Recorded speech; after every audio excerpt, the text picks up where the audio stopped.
The Knoll Medical Pavilion prides itself as a unique one-stop for children with developmental and mental disabilities. This evening, the Knoll Medical Pavilion in Springfield hosted a grand opening and dedication ceremony. Families can combine numerous appointments at one convenient location for a variety of services. The Knoll Medical Pavilion will also be the future home for a pharmacy as well as a primary care physician.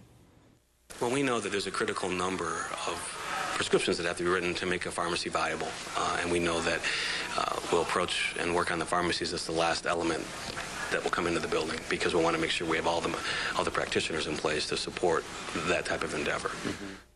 After the ceremony, tours were given featuring the autism program of Illinois, the Division of Children and Adolescent Psychiatry, the SIU School of Medicine, Mental Health Centers of Central Illinois, the Hope Institute Conference and Training Center, the Hope Institute Foundation, and the Central Illinois Developmental Disability Dental Advisory Committee.